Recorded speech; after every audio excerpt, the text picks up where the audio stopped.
Bom, família, no vídeo de hoje a gente passa pelo Total 3, que é o mercado das altcoins, excluindo o market cap do Bitcoin, do Ethereum, passa por dados de Dexas. Será que a Uniswap segue liderando ali as transações em termos de volume? A gente vê também no nosso termômetro de trader investidor quem segue mais forte em termos de projetos de curto prazo e para o longo prazo, além de comparar também dentro desse nicho de DeFi o par Bitcoin. Será que já tem moedas se recuperando? A gente passa por TVL, tudo isso em menos de 10 minutos. Eu te encontro já já.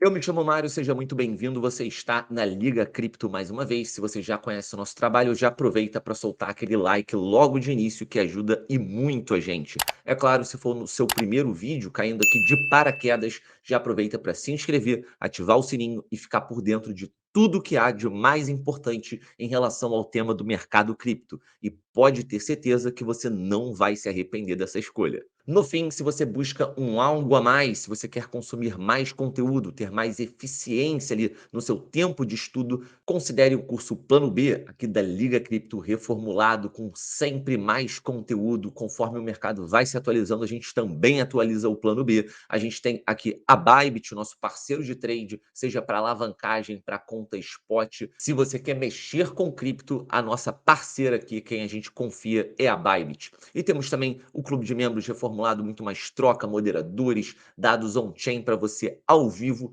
tudo isso só no nosso grupo VIP. Então, no final desse vídeo, considere dar uma passada lá e ver os benefícios. Bom, família, indo direto ali para o nosso tema principal, ontem o Rodrigo passou na live sobre essa movimentação, não só no curto prazo, mas também médio prazo, em termos do Bitcoin. E o que a gente pode resumir aqui dessa movimentação é que, após uma reação positiva de preço, a gente teve a rejeição nesse ponto-chave aqui de 28.400 aproximadamente, o que pode trazer aqui para a gente a ideia da formação de um topo descendente. Então, a gente tem que ficar atento, mas um grande ponto aqui que eu destacaria diante do que a gente vem vivendo ali nas últimas semanas é que certamente a gente tem uma barreira muito importante aqui de resistência acima da nossa ação de preço, mas a gente também tem um ponto muito forte aqui de suporte por volta dos 25.000 dólares, que fica cada vez mais difícil de ser ultrapassado.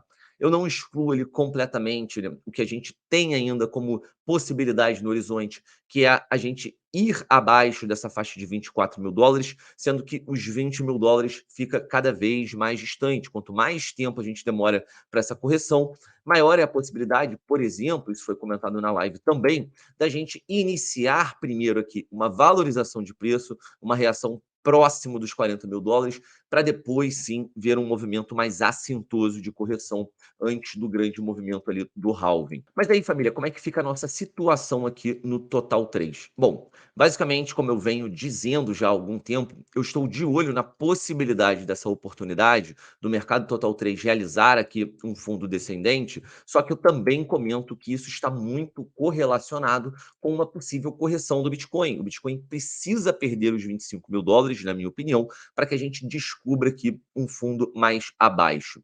Só que, conforme eu tinha dito, os 25.000 dólares vem se tornando ali um patamar de muito suporte. Essa possibilidade, tá, da gente, por exemplo, não revisitar um fundo ascendente, não realizar um fundo descendente, desculpa, e, por exemplo, continuar aqui nessa lateralização até depois uma decisão ali, quem sabe, para o final do ano, aos poucos eu venho trabalhando nessa hipótese como uma hipótese ali de maior probabilidade. Eu acho que, de fato, eu queria muito comprar ali, por exemplo, Solana a 17 dólares, 15 dólares, preços mais abaixo, Cardano a 15 centavos. Só que realmente, se o Bitcoin continuar resiliente em relação às correções, fica muito distante essa possibilidade da gente realizar um fundo descendente aqui no Total 3. Coisa que a gente já viu, tá? A gente já pode ver hoje um fundo descendente em termos de volume no mercado de DEXs. Então, um ponto que a gente pode trabalhar aqui a possibilidade é o fato de, no preço unitário do token, ou seja, no market cap do token, a gente pode não vislumbrar mais baixas menores do que a gente já viu anteriormente. Só que, em termos de movimentação da rede, em termos de utilização da rede, em termos de volume dentro da rede, a gente pode já ter visto, a gente pode já estar presenciando essa formação de fundo em termos de utilização da rede. Se a gente voltar a nossa discussão aqui para o tema de TVL, por exemplo, a gente já visualizou também um novo fundo de mercado. Quando a gente chega a essa marca recentemente ali em setembro de 41 bi, foi o mais baixo que a nossa rede ali como um todo, falando de DeFi dentro do mercado de blockchains, é o mais baixo que a gente chega nesse momento de correção. A gente chegou aqui em outrora a 44 aproximadamente. Então, o que eu quero dizer é que talvez a gente não veja o preço unitário do token bater uma mínima histórica, mas a gente consegue ver em termos de rede, em termos de dados on-chain ali, de movimentações, digamos assim, de volume dentro da rede, a gente já vê mínimas históricas passando no nosso curto prazo. Um ponto legal aqui no mercado DeFi da gente destacar é sempre a resiliência e o quão importante vem se mostrando a Uniswap durante toda a existência desse mercado, um projeto que não perde a sua posição de liderança, né, conforme o tempo passa. E se a gente for olhar aqui em termos de curto prazo e longo prazo, eu não vou falar aqui só de DeFi, mas a gente observa que a gente ainda vê pequenos projetos em termos de market cap na liderança aqui dos melhores projetos em termos de trocas no curto prazo. Então, você tem Bazaars, que eu não faço ideia do que é, Dynex, que eu já ouvi falar, Flock, que é meio meme coin, a Swissborg é um token ali de uma exchange da Suíça que funciona ali em mobile, que modéstia à parte aqui eu acho bastante promissor, com apenas 145 milhões de dólares, ela já vem aparecendo aqui, isso eu já acho positivo. GMX também aqui voltando para as cabeças, apesar de ter corrigido e muito ali, não só em termos unitários de token, mas também em relação ao seu market cap. E o que a gente observa aqui pela GMX é que possivelmente, tá, em relação ao seu par Bitcoin, por que que eu faço essas análises? Porque a gente está num momento de força expressiva do Bitcoin no mercado cripto.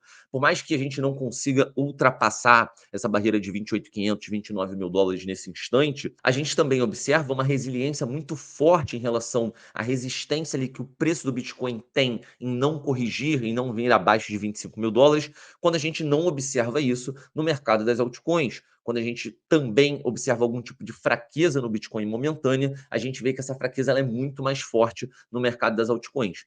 Então, isso a gente observou durante muito tempo ao longo do nosso inverno, ao longo desse tempo ali bearish, mas a gente começa a observar, isso aqui pode ser o princípio de uma reversão, ou pelo menos de uma consolidação, tá? Isso já seria importante para o mercado das altcoins, em relação ao par Bitcoin. A gente não precisa explodir aqui nesse par, a gente só precisa entender se o mercado das altcoins vai parar de perder preço agora temporariamente, pelo menos, até pelo menos a próxima grande pernada do Bitcoin. Eu já considero que isso já seria um movimento mais consistente ali de uma formação de fundo nesse par Bitcoin. A Arbitrum também, que vem mostrando força no mercado das altcoins, ela vem perdendo ao longo do tempo também em comparação com o seu par de Bitcoin. Basta a gente observar se isso aqui é só um fundo descendente, um topo descendente na continuação de uma tendência, ou se de fato a gente vai ter aqui, mais uma vez, como na GMX, uma possível consolidação no par Bitcoin.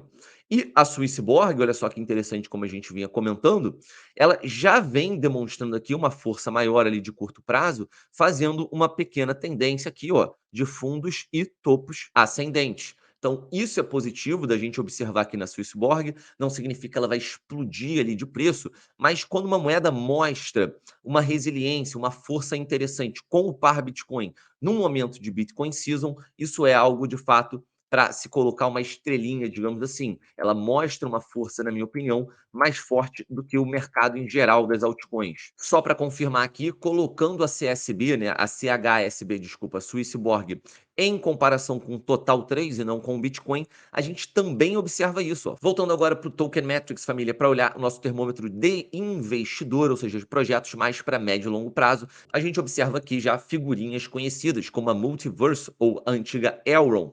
Temos a Cosmos Hub Atom, também muito bem avaliada, com o mercado aí 3 vezes, 4 vezes maior praticamente do que a Elrond. Temos a IoTeX também, que a gente já comentou no canal, a Compound. Vamos dar uma olhada como esses projetos estão em relação ao Bitcoin. Bom, a Atom, família, como é um projeto mais recente, a gente pode ver que a gente não tem ali tanto dado histórico em comparação com o par Bitcoin, e a gente teve aqui uma espécie, ao longo de todo esse tempo, uma grande lateralização, né? A gente vê que, ao mesmo tempo que a Atom ganha força ali no par Bitcoin, ela perde ali pouco tempo depois e a gente vem seguindo esse padrão aqui praticamente dentro de um canal aqui de acumulação, né. Apesar da gente ter momentos de tendência de alta, outros momentos de tendência de baixa, a gente observa claramente que existe ali um certo equilíbrio ao longo do tempo nesse par Atom Bitcoin. Só que o que é legal a gente destacar é que se a gente olhar aqui no nosso RSI, a gente chega em níveis, tá, de sobrevenda aqui muito interessantes, que pode vir trazendo a ideia aqui para a gente no mercado, da gente estar num ponto aqui de exaustão aqui, de perda de valor da Cosmos no par Bitcoin e possivelmente a gente pode iniciar uma recuperação muito em breve, basta a gente aguardar. E eu faço esse tipo de observação com o par Bitcoin mais uma vez, porque estamos em Bitcoin Season. Se uma altcoin mostra uma força interessante em comparação com o par Bitcoin, no momento em que o Bitcoin manda no mercado, isso é algo para se colocar como um ponto positivo e principalmente para se ter bem próximo do seu Dior, quem sabe considerar ter essas opções na sua carteira, tá? Não estou aqui para dar conselhos financeiros, e sim para atualizar vocês do mercado da melhor maneira possível. Fico por aqui, grande beijo, grande abraço, família, até a próxima. Fui!